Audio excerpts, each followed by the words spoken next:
If you've ever Googled how to use Lingopie and ended up watching a 3-minute tutorial that basically just told you press play and learn a language, this video is the antidote to that. Because yes, you can just press play, but there's a ceiling to that. And today I want to show you what's past that ceiling. Dream of the sky.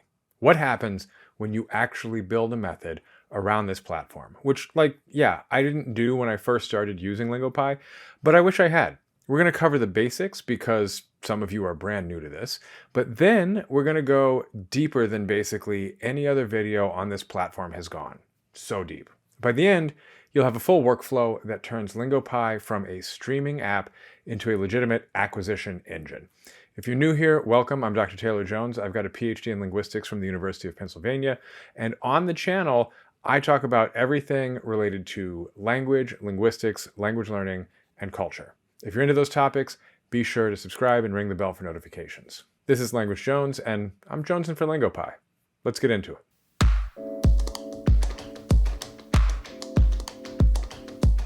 So for anyone who's new, how does Lingopie work at the basic level?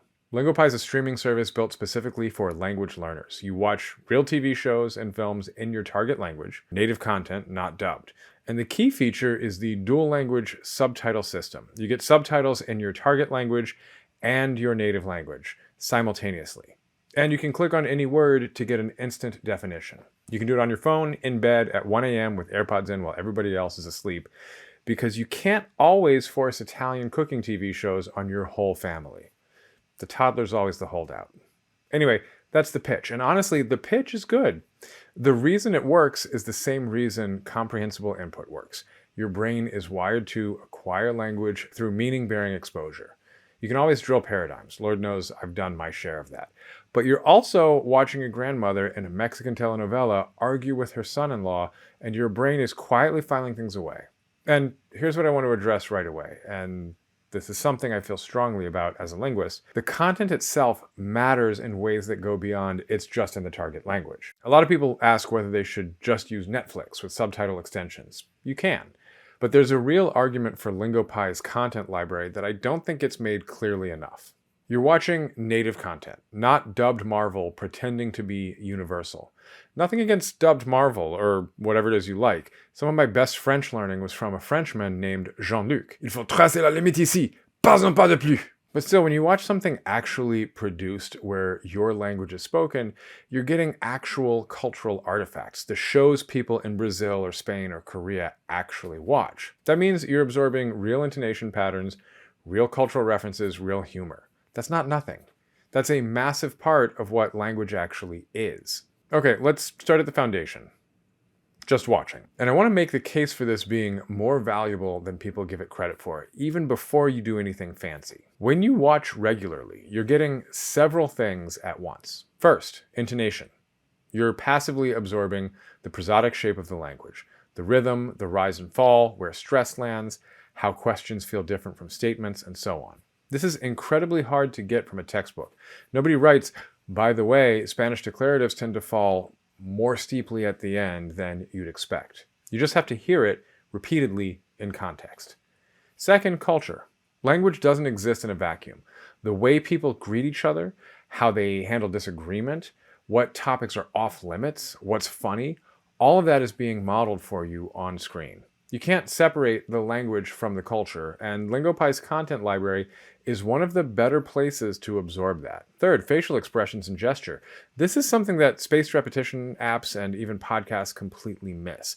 You're watching a human face produce language. You're seeing the mouth shapes, the physical energy behind certain sounds, the gestural vocabulary that co-occurs with speech. Your mirror neurons are doing real work here. Are mirror neurons still a thing? They're still a thing, right? Leave me a comment. But if they're not, you know what I'm trying to say. And fourth, pacing. You're calibrating your internal sense of how fast the language actually moves. More on that in a moment. Real native speech is faster, messier, and more elliptical than anything in a textbook. Watching regularly recalibrates your expectations. So don't skip this step. Even if you feel like you're just watching, you're doing more than that. You're building a feel for the language. Now, Lingopie has a built-in flashcard system, and it's worth understanding why it's designed the way it is, in addition to how to use it. When you click on a word during playback, you can save it to a flashcard deck, What makes this better than just writing the word in the notebook is two things: spaced repetition and context. Spaced repetition, SRS, is the scheduling algorithm that shows you a word right before you're likely to forget it. The research on this is pretty solid. I've talked about it a lot on the channel. It's more efficient than blocked review, and even more effective when it's interleaved with other content. But the context piece is what I really want to emphasize. The flashcard isn't just word definition. It's anchored to the moment in the show where you encountered it. You saw it used by a real person in a real scene with emotional valence and surrounding dialogue. That is much richer for a memory trace than a vocabulary list. I've told this story before, but one time in high school... And one time at band camp? No. One time in high school, I was trying to memorize a list of words in French. I don't remember what they were. But what I do remember is where I was sitting, what the decor was, the time of day, everything. Basically, I memorized trying to memorize. That's the danger of a vocab list and no guidance. So use the built-in system, especially early on. It's doing more than it looks like it's doing. Here's where we start getting into more advanced territory. Lingopie gives you access to the full subtitle script for each episode. Most people ignore this entirely. I think that's a mistake. The first thing that you can do is skim the script before you watch. This might feel counterintuitive. Aren't you kind of spoiling it a little? Maybe. But are you watching it for plot or are you watching it for language? And pre-exposing your brain to the vocabulary and structures you're about to encounter dramatically increases how much you pick up during the actual viewing. Think of it like previewing lecture slides before class. The content lands differently when it's not completely new. You're not decoding and comprehending at the same time. You've offloaded some of the decoding so you can focus on the feel. So skim the script, don't study it, at least not yet. Just scroll through, let your eyes land on things. 10 minutes of that does real work. Now, here's one of my favorite techniques, and it's one I don't think anyone else is talking about in the Lingopie space. Take the script, copy out a few minutes worth of dialogue, and run it through a large language model. I know, I'm all in on LLMs now, but this is literally the thing that they were made for and what they do best. Use ChatGPT, Claude, whatever you prefer. I use Claude, and I've got a whole video on why. But regardless which you pick, there are two specific things that I'd have it do. First, Leipzig glossing. If you're not familiar with Leipzig glossing, it is a format used by linguists to annotate every morpheme in a sentence. So you can see exactly what grammatical work each piece of the word is doing. For language learners, it's extraordinarily useful because it allows you, or even forces you, to see structure, not just surface forms, not just big-ass words that are hard to remember, or sentences where it's hard to figure out how the pieces even fit together. Instead of treating words as opaque chunks, you can start seeing the machinery inside them. You can prompt an LLM to produce a Leipzig gloss of your script excerpt, and it'll do a pretty solid job for most major languages. This is especially powerful if you're learning a morphologically rich language, Hebrew, Turkish, Russian, where a lot of grammatical information is packed into word endings and prefixes. But I honestly think it could be a pretty useful tool even if you're learning Mandarin, because you start to see what the morphemes are actually doing. Second, vocabulary extraction and Anki export. Have the LLM pull out the key vocabulary from the excerpt, generate example sentences, and format everything as a CSV that you can import directly into Anki. This is a much more targeted deck than whatever you'd build from general frequency lists or whatever else you're using, because it's tied to content that you're actually watching. And here's a timing note that I think is genuinely useful. You don't have to do this right before you watch. You could do it a week or two in advance. Build the deck, let the SRS do its work, and then watch the episode once you've internalized the vocabulary. Or do it the other way. Watch now, identify what you didn't catch, build the deck, rewatch later. Both work. The rewatch, by the way, hits completely differently once you know the words. And if you do all the vocab first a few weeks out, which I know sounds insane, it is so good. My dream when I was a kid was my imagining of fluency, just being able to sit down and read or watch new content and have it be easy. This effectively does that, and if you're using HyperTTS or some other text-to-speech, it's actually really cool because you're not training yourself on the exact content that you'll watch. So you're literally hearing it for the first time, but you know how to understand all of it. For a really mind-bending version of this, you can have an LLM extract all the vocab, but mix in some sentences from the content that you're actually going to watch, and some that are new sentences not in the content, but that either use the same sentence structures and grammar as what you'll be watching, or use the same vocabulary, or both. All right, shadowing. If you've heard of it, you probably think of it as listen and repeat. That's the basic version. Here's how I'd upgrade it using Lingopie specifically. I'm not always a huge fan, but this I think is better because it addresses some of my issues with shadowing in the first place. I call this shadowing 2.0, and it has 3 speeds. 0.75 speed, start here. Lingopie is great for this because you can slow playback right in the app. At 0.75, you can clearly hear every phoneme or lack of phoneme because lenition. You have time to process, and you can record yourself.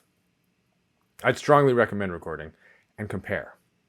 This is where you catch the things that you didn't know you were getting wrong. Why do I sound like that? Plus, you'll hear that the rise and fall of your voice is like way off. You literally learn to exaggerate your caricature of the language you're learning until you actually end up approximating it correctly. The crazy thing is that for most of us, if it feels more than a little racist, you're probably almost starting to talk right. 1.0 speed. Once you feel comfortable, move to native speed. Now you're matching real-time production. The goal here isn't perfect accuracy. It's building automaticity. I said automaticity on the first go. Anyway, it's building automaticity. The words should start to feel less like objects you're picking up and placing down, and more like something bubbling up from the inside. 1.25 speed. This one might sound counterproductive. Why go faster than native? Because it trains your articulators. The muscles in your mouth, jaw, and tongue have to move faster and more accurately under constraint. When you drop back to 1.0 after doing reps at 1.25, native speed feels almost slow. This is a technique borrowed from athletic training. Overload, then release. You're weightlifting and doing endurance conditioning. It's just that the weight is your tongue. Cycle through these short bursts, record yourself throughout. The recording piece is non-negotiable if you actually want to improve your accent. If, like me, you hate hearing yourself recorded, but Jonesy, you've got a YouTube channel where all you do is record yourself talking. Yeah, get over yourself. One more level. I call this shadowing 3.0, and it's closer to acting than language study, which is exactly why it works. Here's the deal. You watch a scene enough times that you know the lines. Then you mute the audio and deliver them yourself in sync with the on-screen character, matching their timing, their intonation, their emotional register. As some of you know, I can do this with Disney, like who my daughter calls Grumpy Man. Do you realize what you could have done? This is different from shadowing because you're not tracking an audio signal in real time. Instead, you're performing from internalized knowledge. That distinction matters. It's not just mimicking. The goal is to produce the language with the full prosodic and emotional shape from memory. It also means that you have to have genuinely acquired the chunk. God, acquire the chunk sounds either absolutely disgusting or like Bruno Mars trying to holla. Anyway, you can't fake it. Mute and deliver is an uncomfortably honest test of whether something has actually sunk in. Last technique, and it's one that really closes the loop. Take a script excerpt, a scene that you've worked on, shadowed, know well, and give it to an LLM with this prompt. Generate a short reading passage in target language that uses mostly the same vocabulary and grammatical structures as this excerpt, but covers a different topic. What you get is a new piece of comprehensible input that's calibrated to your current level, specifically the level of the scene that you just mastered. But it's better than random, and it's not just a general frequency list. It's scaffolding on what you already know. This is one of the more underused applications of LLMs in language learning. You're essentially generating personalized graded readers on demand. Read it, gloss it if you want, shadow it if you want if you're using TTS. Add new vocabulary in Anki, and then go find another episode. So that's the full method. To recap, regular watching for input and cultural calibration. The built-in flashcards for SRS-anchored vocabulary. You can also always use whatever SRS you use to have it all in one place. Script skimming to prime your brain. LLM preprocessing for deep structural analysis and Anki integration. Shadowing at 3 speeds for articulatory training.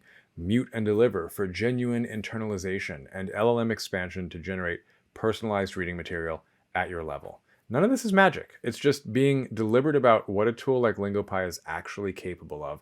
And most people are leaving most of it on the table. If you found this useful, there's a lot more on the channel about acquisition methods, linguistic structure, and what the research actually says about how people learn languages. Links in the description. See you in the next one. Happy learning.